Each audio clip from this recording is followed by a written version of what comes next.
Hi everyone, Jane here.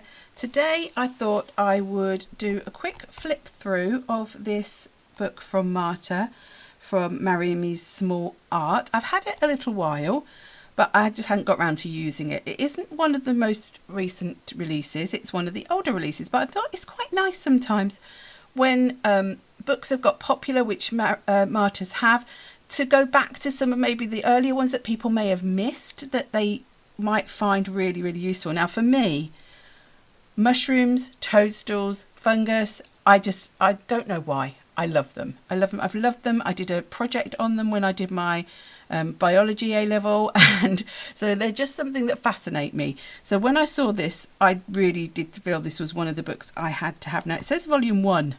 That leads me to suspect it may be one that is going to have more editions. Now I will do the flip through in real time. So if you don't want to see what's in the book, if you want it to be a surprise or you're just not interested in the book, then do feel free to just fast forward through this part of the video. And then after I've done the flip through, I will do a project using the book in my art journal, and I will time lapse that with a voiceover for you. So if you want to see what's in the book though, this is the place to be. Now this is, as always, has got this beautiful velvety feeling cover. I don't know how they do it. It's obviously not velvety. I think it's just because it's super matte, and so it's got that feel about it even though it's not actually velvety. And inside, as always, you get your front cover. Now this is one of the earlier books, so there's only 4 books here that have been added to show you what you can buy, but you've got little bits even on the cover page that you could cut these out and use. And then there's an introduction from Marta, and then we go over the page, and each of these are single-sided, so you get this beautiful design on the back of the pages so that you don't have to pick and choose. I don't mind double-sided pages. I'm more than happy. But I do like, I'm quite happy to use, you know, my books and things, so I don't mind if I've got things on the back. But if you do want to just, if there's a page you didn't like and you just love that background for using your backgrounds, you could do that. So there's a little bit of copyright information, and then we go on to these beautiful mushrooms and toadstools. Now these ones have got this fantastic script and ledger and musical notes in the background, some go into it, and you have all your different sizes. I won't linger too much over every page. I will just let you have a look and move on unless it's something I feel needs to be said. So some of them are on backgrounds, some of them you could easily cut out, and that's what I like, is that you do get that choice. But also, it's not just the mushrooms. You have leaves, you've got butterflies, you've got other things in here. Now that is absolutely gorgeous. I love the tones of that. I love that text in the background. Beautiful. Now if you like to work on bigger pages or on canvases, or you know, you like big scale, you've got that, but you don't have to use them as they are. You know, feel free I'm telling you, I don't want to tell you what to do, of course. You could cut that down. You cut that in half and have that over a double page spread. I would probably cut it in half and have half on that side and that half on that side. But you've also got your little ones, so if you want to make smaller cars, ATCs, those sorts of things, you still got that. Just little bottles. I have a thing about bottles. I have to force myself to throw jars away. It's a problem. So I love all of this. For me, ledgers, graph paper, musical paper, all of those things are just stunning. So you could just, you could cut that whole one out there, and that would just be a card front. Same as that one, you know. And we've got a little tiny bird. So it's not just mushrooms, that's what I think I'm sort of trying to say to you. But if you've got ones that are just on the edge of the page, then you can use that on the edge of your journal page. You know, don't think just because it's cut off you can't use it. Oh, look, it's like a compass.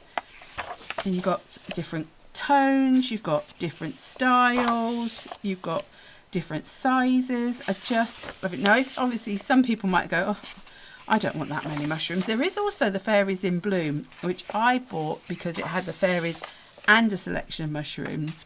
And so if you just wanted a few mushrooms, you could get those. I think the Autumn Stories also has mushrooms in. So there are other books. Oh, look at that. That is gorgeous. You could make that even into like a little book on its own, couldn't you? I love mushrooms, so for me, I can't have too many.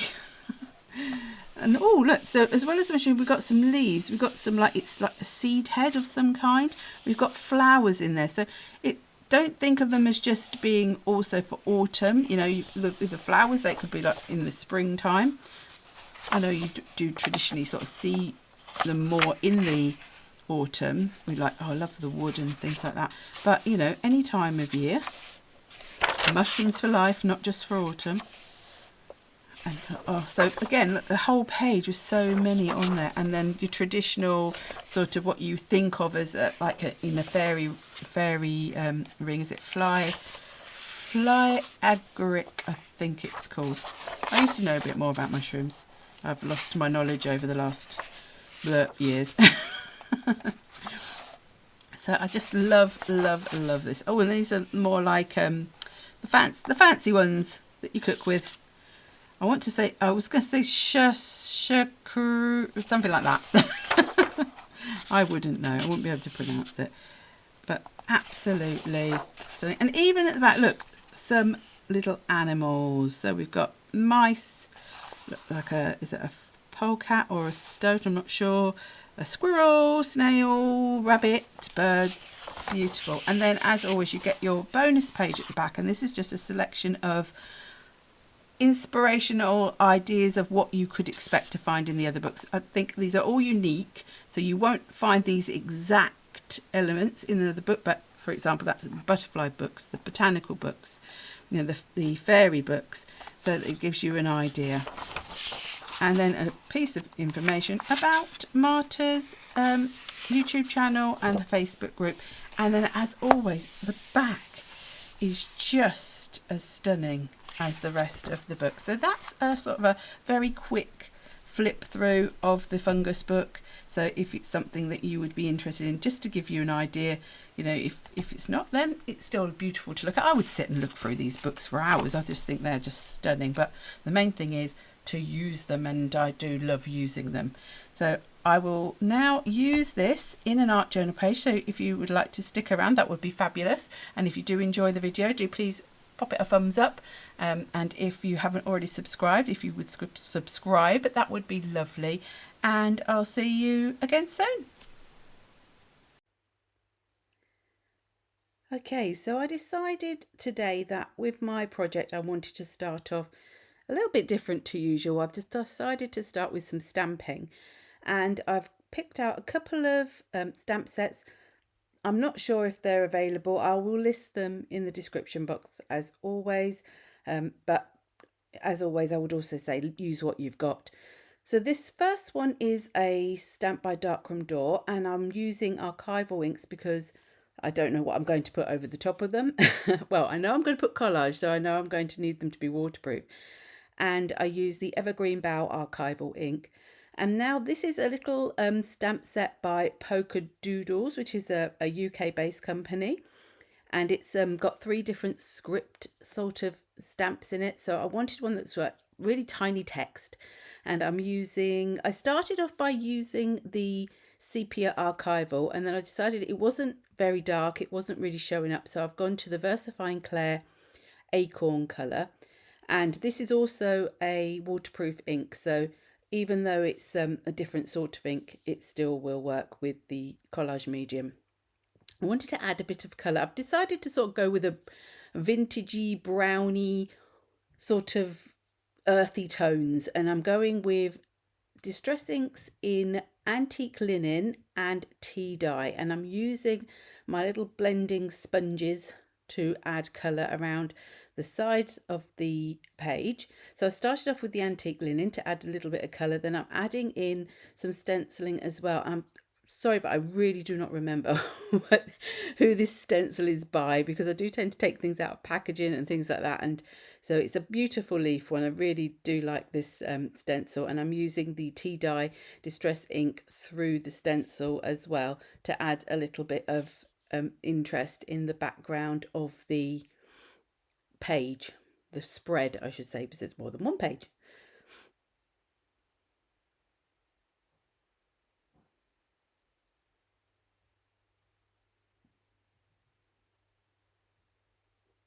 And now I just wanted to darken up those edges a little bit more, so I'm going really around the edge. I did debate whether I should get a darker brown ink, but I decided I would just go with what I had. Now I've decided, because the background had these browny tones, I wanted to go with the brown toned mushrooms or toadstools as well. So I decided just to pick a few different ones out. I was trying to look at different shapes and different sizes because I didn't know how I was going to put them together on the spread. So I was going for a bit of a sort of a mix and match of different ones. Now this one here is right on the edge of the page, but I thought, well, it's ideal because I can just cut that little sort of skinny one out and it would work. So I went for a few different ones, but all in the same sorts of tones so that they would work together. And then I decided I was going to cut them right up to the edges and not leave a border. And I want to stick them on flat because everything on my pages was flat. I could just go with sort of collaging them on straight onto the page and not putting them onto card, which I sometimes do. So I just cut one out for you and then I just cut the rest out off of camera. So I've got my Distress Collage Medium in the matte, and I was being a little bit careful with the background because the Distress ink can move, but actually it stayed more or less where it was meant to be, and I'm sticking them into place. Now I wanted them to be sort of on the bottom of the page, so I did cut the rounded edges off of the mushrooms that had sort of like the rounds at the bottom because I wanted them to look like they were standing on the bottom of the page. And some of them will be going off sort of overlapping, and some will be, well, no, some will be overlapping. And so I've just adding on the collage medium onto the back, then onto the page and also over the top. So I'm making sure they are nicely sealed in as well. I didn't know exactly how I was going to put them, so I'm sort of deciding as I go where I want to add extra ones in, because I decided I did need a little extra one over there and then a little one in there. So I'm making a nice little sort of grip. I went sort of opposite. Normally I always seem to stick with my main focal points on the right hand side of the page, but today I went more on the left hand side, even though it's on both. Now I've got some distress paint, and this is the antique linen. I've had these distress paints for quite a while. They're the ones that's got the sponge daubers on the top, so I tend to open it up and get some out. And I added a little bit of water in with them because what I wanted to do was to add a bit of the paint around the mushrooms to add a sort of a lighter tone to help those mushrooms sort of stand out, but also blend in, if that makes sense. So I sort of was trying to make it a little bit more opaque right beside the mushroom and then watering it out as it went out. So I took a little bit of time doing this, but I really wanted to make sure that it was helping those mushrooms to really sort of blend in with the page.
Now once this was all dry, I decided that I wanted to then darken up around the mushrooms a bit more as well.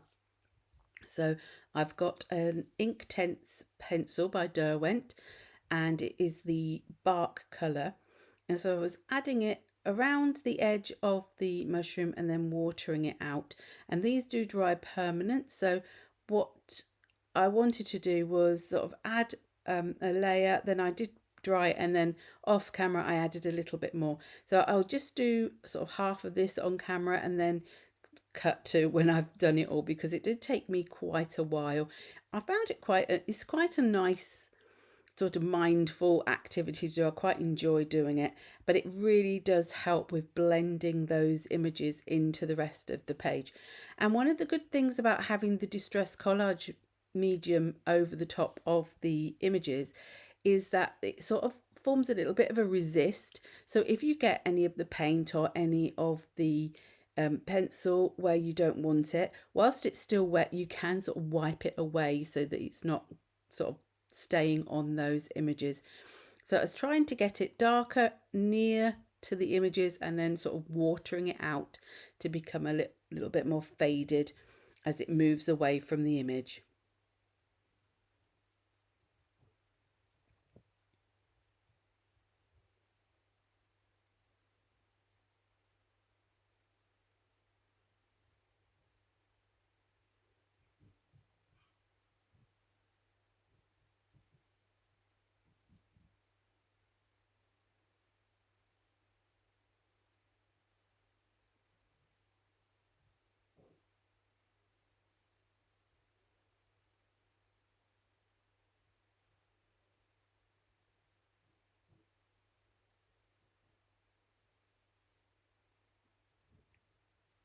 So now I had done the shading around both sides of the pages, and I wanted just to add a little bit more lightness back in, a little bit of speckle with the white. So this is the Winsor & Newton calligraphy ink, and I just sort of spread it on with a brush.